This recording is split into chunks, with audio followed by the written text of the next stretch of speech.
Hi, folks. This is Mark by Mark A. Foster, Ph.D., for the Institute for Dialectical Meta-Realism. Meta and maitri are respectively the Pali and Sanskrit terms for loving kindness, a basic concept in Buddhism. Now, I am not a Buddhist.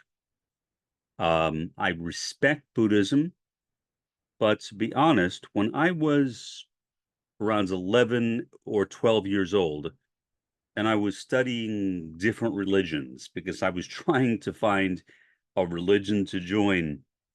Um, one of the religions which did not appeal to me was Buddhism. And the reason was not because I disliked the concept of Buddhism.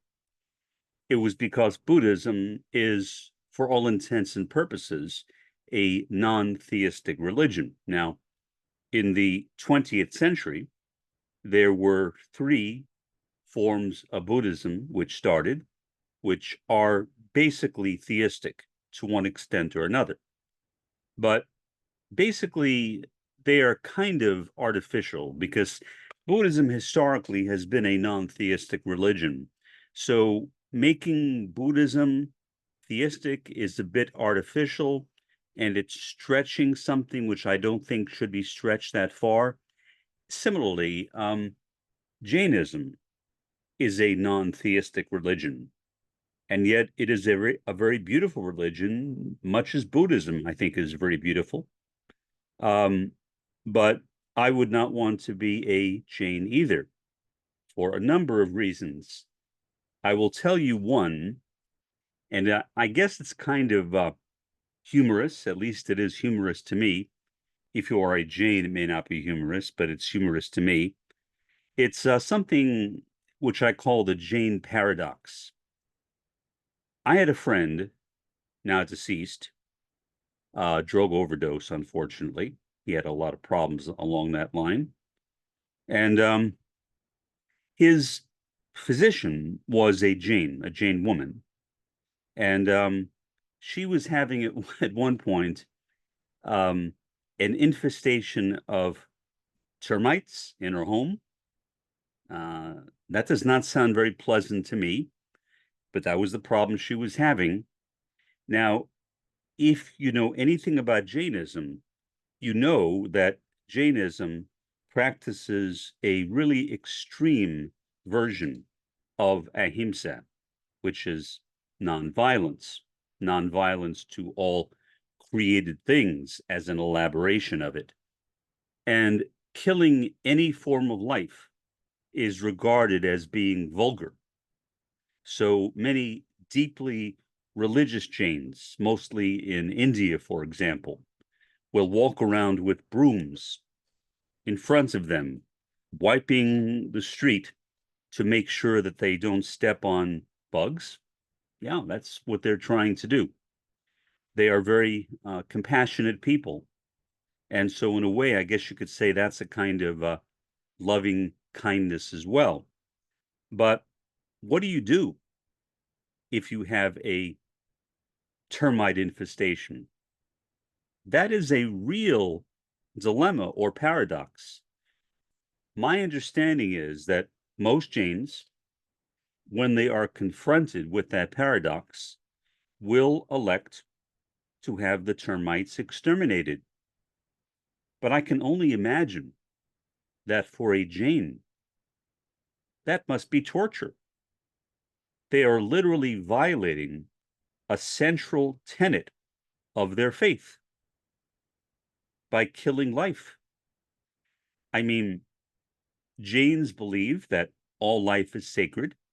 It is possible that a termite or any kind of bug or a dog or a cat or whatever might be in some future lifetime transmigrated as a human being.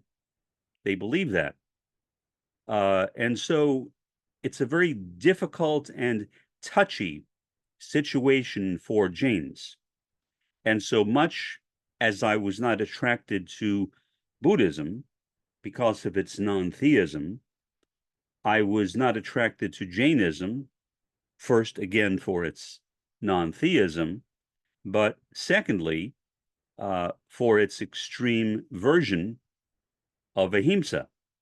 And I think that almost anyone could understand that. But as a guy raised in an Ashkenazi Jewish home, God was always a central part of my thinking. One God, a belief in one God. And I loved God. I was not a practicing Jew, meaning I didn't celebrate all the high holy days. I did not wear a kippah or a yarmulke. I did not wear a tallis or tefillin. If you know what those are, if you don't, doesn't matter. They're just things that Jews who are very religious wear as a sign of devotion and of gratitude toward God. And so, in spite of my lack of Jewish practice, I nonetheless had a deep belief in one God. And I loved God. I deeply loved God. In a similar way, Muslims also have a very strong belief in one God.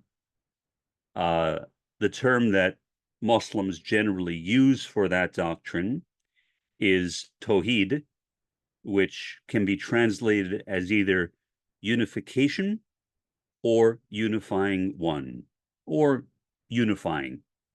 It is the central tenet of Islam.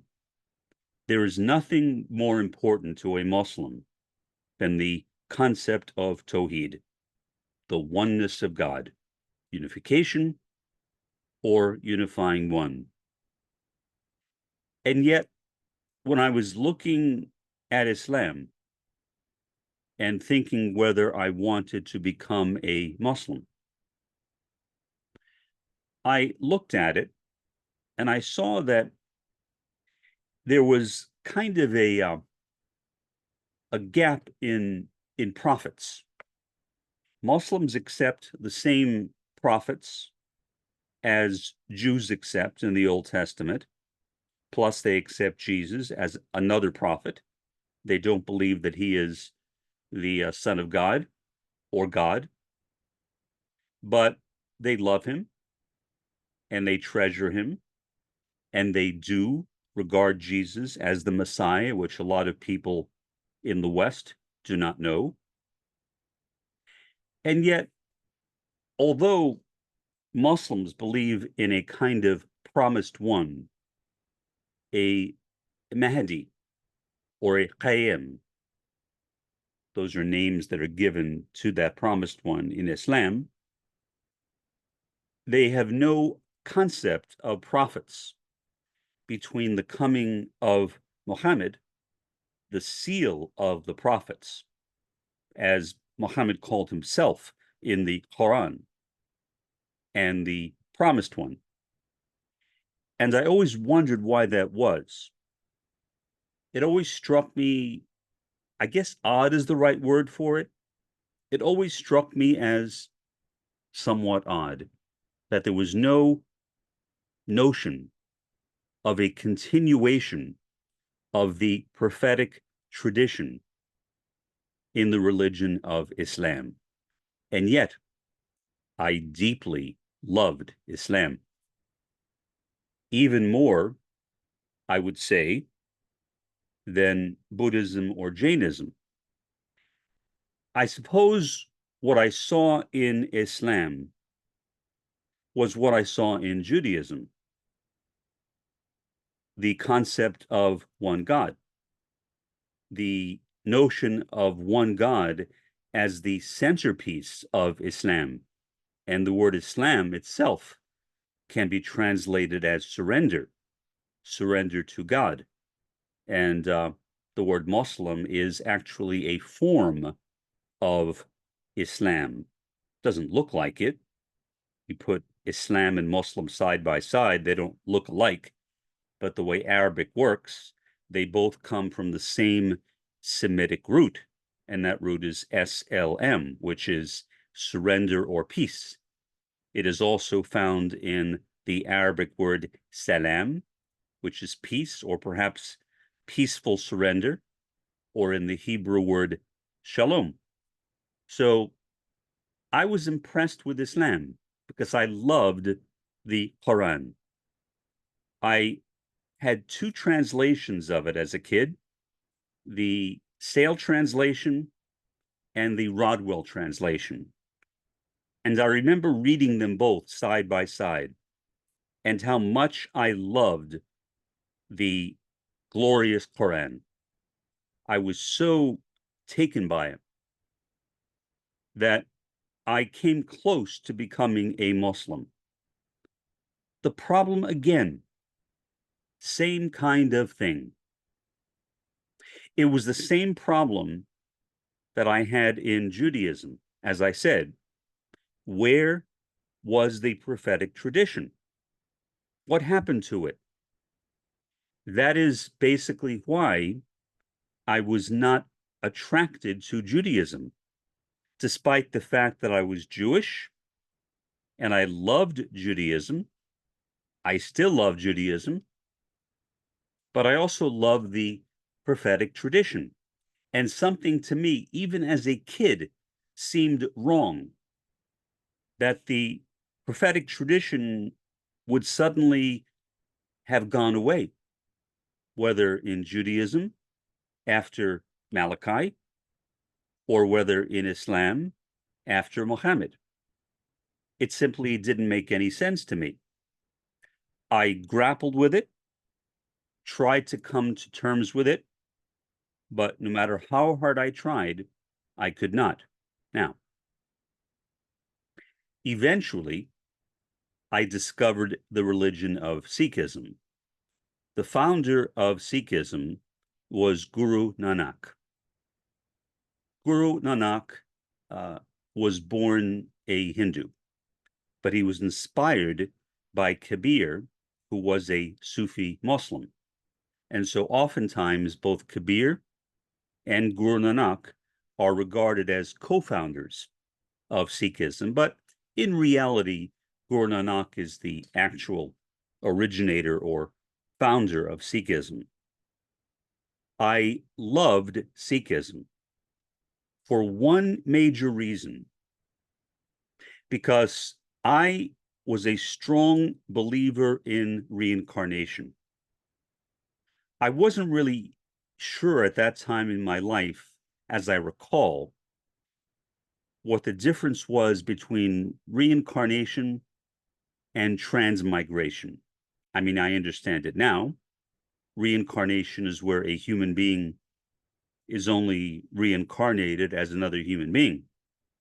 With transmigration, those incarnations can be animals. So that's the major difference. But I didn't care about that kind of detail. That was my view of what happened after a person dies. And at least I believe then that Judaism had no concept of reincarnation, as I later discovered, but it was years and years later. In the Kabbalah, the mystical tradition of Judaism, there is a teaching which some have interpreted to be reincarnation, although I would say that when I've read it, it is not totally convincing to me, but whatever. I will accept that to some people, to some Jews, the belief in reincarnation can be justified based on the Kabbalah. That is fine to me. But at that time, I did not know that. I did know that in Sikhism, the belief in reincarnation existed. And that captivated me and made me want to become a Sikh. So somehow, and I don't remember exactly how, I got the address of the Sikh temple in Stockton, California. Why I didn't get the address of the closest Sikh temple in New York and then one in New Jersey, I don't know. But as I recall, this guy gave me the address of one in California. So I wrote them saying that I wanted to become a Sikh. A few months went by, and I got a handwritten message back from somebody at that temple. What he said is that in order to become a Sikh, you need to practice the 5 Ks.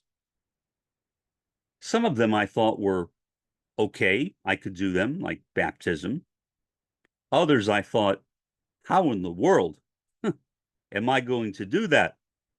Like never cutting hair from any part of your body, wearing combs in your hair, and a turban to cover your hair, wearing a dagger on the right side of your body, wearing long underwear draped around your knees. At that time in my life as an autistic, I was being really, really bullied.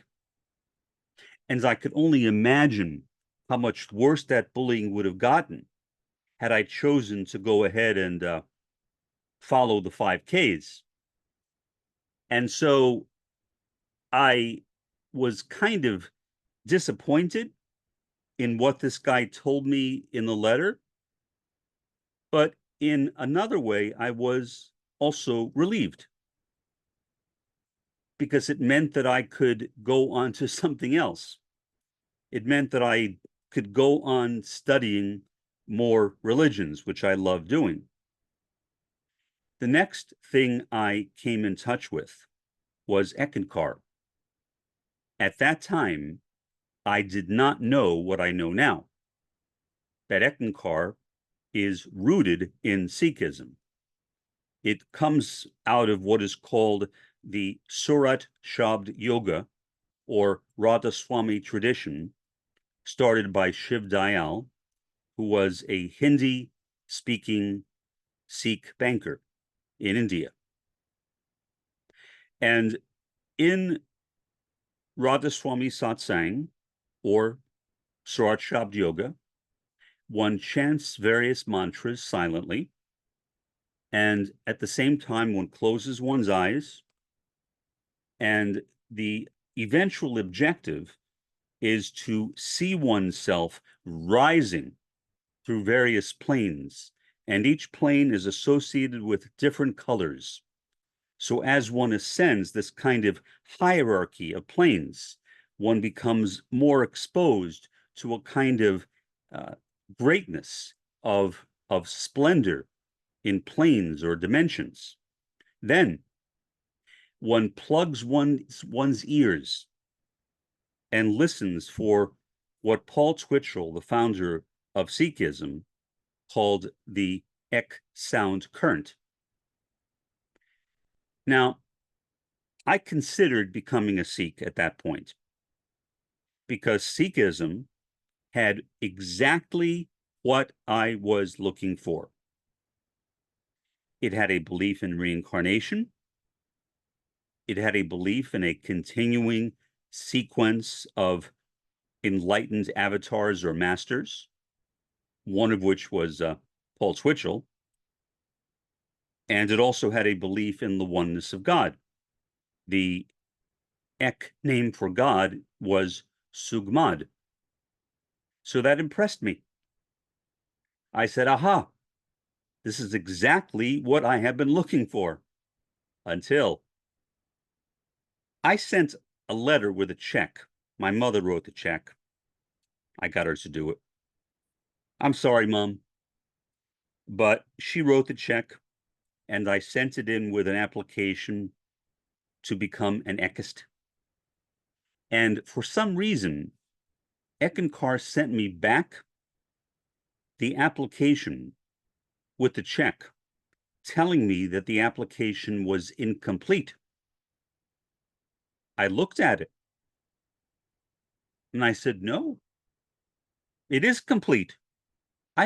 till this day, I have no idea what they are talking about or what they were talking about. I can't go back and look at the application because I don't have it anymore. I assume I discarded it a long time ago, but I looked at it then and I realized that the application was not incomplete.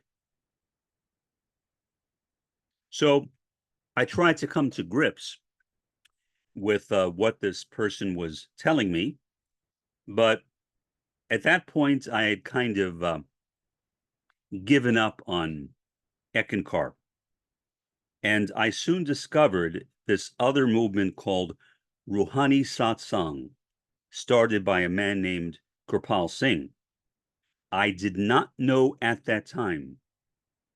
Part of that is because Paul Twitchell tried to keep it hidden, and he succeeded at that for many years, that Paul Twitchell was a disciple of Paul Twitchell, of Kirpal Singh, rather. And I knew there were some similarities, and that's why he changed some of the names. The vocabulary was varied, but it was the same basic teaching. I was drawn to Rouhani Satsang, and I began going to meetings whenever I could find somebody that would pick me up at my parents' house. But for some reason, and I don't exactly know why, I mean, that was a long time ago. I'm 68 years old. This is back when I was around 13 years old, maybe 14, 13 or 14. For some reason, something in Rouhani Satsang did not feel right. It struck me as an imitation. And later, I found out what I was feeling. It was this, that Kirpal Singh was a disciple of a man named Sawan Singh, who was the head of an organization called Radha Soami Satsang Beas. Beas is a city in India. When Sawan Singh died, to prevent factionalization, which had been a problem in Surat Shabd Yoga for decades upon decades upon decades. So Sawan Singh wrote a will, and in his will, he appointed Charan Singh as his successor. But Surat Shabd Yoga is very Gnostic, and that is one of its problems. And that is why it is factionalized and factionalized and factionalized, because every time that a guru, or as they often call them, a sant, or in Eckankar, the term they use is Eckmaster, either way. Every time a sant would die, and sant is from the same root as sat, and sant therefore has a connotation of a truth giver. Some people translate sant as saint because of the similarity in spelling, but actually there is no relationship linguistically between sant and saint. So Kirpal Singh said, I had a vision from Sawan Singh, and I don't care that he appointed you, meaning Charan Singh, in his will to be his successor. I know that I am his true successor. And so there was a court battle over who would own the property rights to Radha Soami Satsang Beas. Well, because of the will, Charan Singh won very easily. And so Kirpal Singh was forced to come up with a new name. And that new name was, again, Rouhani Satsang. So I realized why I felt that sense of phoniness, that the guy was a phony. And I feel that now more than I did even back then. I'm not saying he was a bad man. I have no idea how he lived his life. I had been told that he was an exemplary person. That's not what I'm talking about. But he lied. His master appointed Charan Singh, but he claimed, based on some kind of Gnostic revelation, that he was the true successor. And then Kirpal Singh, to justify it further, came up with this idea that every new sant changes the name of the organization, which again is not true. I mean, Radha Soami Satsang Beas had been and is still Radha Soami Satsang Beas for generations upon generations upon generations. Not to say there haven't been factionalizations. There are many of them. I could name some of them, but who cares? There are a lot of different factionalizations. There are even factionalizations of Eckankar, groups that broke away from Eckankar and found that Paul Twitchell was not a reliable guru. When Paul Twitchell said that he was not a disciple of Kirpal Singh, that he originated Eckankar himself, that was not true. A photograph was found of Kirpal Singh standing right next to Paul Twitchell. That exposed the lie. That exposed the lie. A lot of people left Eckankar, but Eckankar still exists. Paul Twitchell is long deceased. There have been at least 2 further Eckmasters after Paul Twitchell's death. The Eckmaster who immediately succeeded Paul Twitchell, a guy named Darwin Gross, for some reason, although he was the Eckmaster, he was kicked out of Eckankar. That made no sense to me because supposedly these Eckmasters were perfect. So how could an Eckmaster be kicked out of his own organization, being that he was a supposedly perfect man? Too many contradictions. It just did not feel right. And even though I did not know at the time that Eckankar and Rohani Satsang were a part of the same Radha Soami Satsang or Sorat Shabd Yoga tradition, which now Eckankar openly acknowledges, by the way, I could tell that something was wrong. Something was wrong. And so, although I might otherwise have been attracted to either Eckankar or to Rohani Satsang, I felt a sense that the people involved in both of them were disingenuous, and therefore I was turned off to them. And I never joined Rohani Satsang. Although I flirted with the idea for a long time, I attended their meetings. I think a couple of them were frustrated with me after a while. They couldn't understand what's wrong with you. You said you want to become a follower, a devotee, but you haven't. I mean, I was a kid, a little kid, basically. So I really had no idea of what I was doing, except that I was attracted to the general principle. So at that point, having discarded Eckankar and then Rohani Satsang, which are the 2 closest religions that came to my own personal belief system, I felt like I was lost. I genuinely felt lost, like somehow I had taken a wrong turn.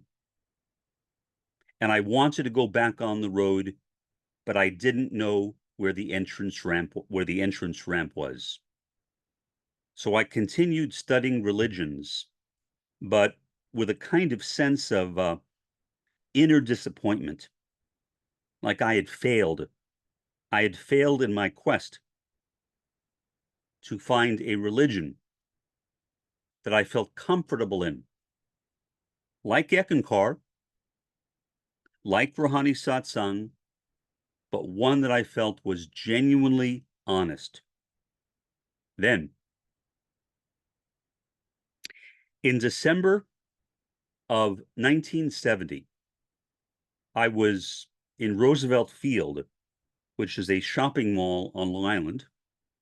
I would take a bus there on a regular basis. We had just moved from Queens in New York City to the suburbs on Long Island, and I loved shopping. I loved going to the mall. My parents didn't care, so I would get on a bus, and it went right to the mall, and I would go there and hang out there, especially in the book department, because that is where I was continuing my search. The same day, I purchased 2 books, one on Aikido, which is a method of self-defense that I thought maybe I'll learn it someday, never did. And the other was a book on the Baha'i faith, not a very well-written book, to be honest. And the author of that book, who I met because she lived in New York City, eventually left the Baha'i faith and became a Pentecostal, which struck me as kind of odd at the time. Indeed, even to this day, it strikes me as being odd, but it explained why, when I met her, she had a kind of aloof sense. I told her that I became a Baha'i through her book, and I thought that she would be exhilarated, that she would come up to me and hug me and talk with me. She just kind of nodded. She never even left the room that she was in. She was in another room. I was in the outside hall, and she just nodded as if she was trying to make an impression of being pleased while not really being pleased. I couldn't figure that out until I found out that she had left the Baha'i faith. Years later, I told this guy named Hedi Ahmadiyeh, who was a member of a body called the Continental Board of Counselors. He is now deceased. He died under rather tragic circumstances. He fell off of a mountain cliff. He was a very athletic man, really a good man too. I loved Hedi. Hedi was a great human being. And I was having lunch with Hedi and 1 or 2 other people one time, and Hedi was asking us how we became Baha'is. And I told her that I became a Baha'i through Jessica Russell Gaver's book. And Hedi had a big laugh. That was his personality. He was a kind of, he went, ha, ha, ha, like that. Big laugh. And he said, "You know, Mark, that's the first good thing I have ever heard to come out of Jessica's book." That's exactly how he said it. I mean, I cracked up laughing. And I said, "Well, Hedi, you know, I didn't read the book at the time." And he said, "Mark, you were lucky.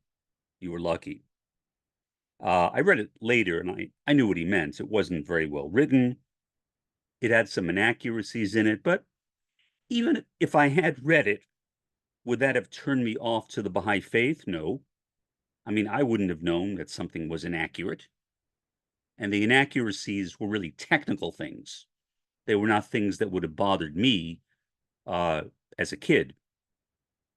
So that's what happened. I became a Baha'i in Gary Dunn's basement, a guy who still lives on Long Island, on New Year's Eve of 1970. And right after that, I discovered that the Baha'i faith does not believe in reincarnation or transmigration. That was the first major test of my life. I was heartbroken because I thought everything I wanted was in the Baha'i faith. I felt its integrity. I loved the way that the teachings were developed. Although as an autistic, I really had no ability to love Baha'u'llah at that time, which is kind of sad in retrospect. The teachings I did, I guess, love in a kind of intellectual sense. So I called up my friend, now departed. Almost everyone I knew back then is departed, Elizabeth Thomas, and I spoke with her, and fortunately, she guided me through that test, that trial, and she pointed me in the right direction, and so I have remained a Baha'i from 1970 until 2024. That is the major change that has happened in my life. And those of you that have been watching my podcast for a while know that about 20 years ago, I had that magnificent experience subjectively with Khoria, an Arabic word which I translate as black-eyed maiden of white light, and she gave me empathy. So for the first time, about 20 years ago, I became an empathetic Baha'i. I now loved Baha'u'llah. I loved Elizabeth for the first time in my life. People I could not love and did not understand why I could not love them, I now loved overwhelmingly. Literally overwhelmingly. That's the best word for it. And so that is a brief synopsis. I guess that's as good a word for it as any, of my spiritual journey, or at least one part of it, and how I went from being a guy who was raised in a non-practicing Jewish family, frustrated with the fact that the line of prophetic tradition ended with Moses, which is something I could never understand. And in Islam, same thing. It ended with Muhammad. So, but now, as a Baha'i, I can love Moses. I can love Muhammad. I can love all the prophets that God has sent to the earth and call myself a follower of Baha'u'llah. What more glorious privilege could there be in this day than to be in the situation I am in, having empathy and being a Baha'i, being a follower, a devotee, a lover of Baha'u'llah, and a lover of all of God's prophets. For the time being, this has been Mark, by Mark A. Foster, Ph.D., for the Institute for Dialectical Meta-Realism. Have a pleasant day and an even better day tomorrow.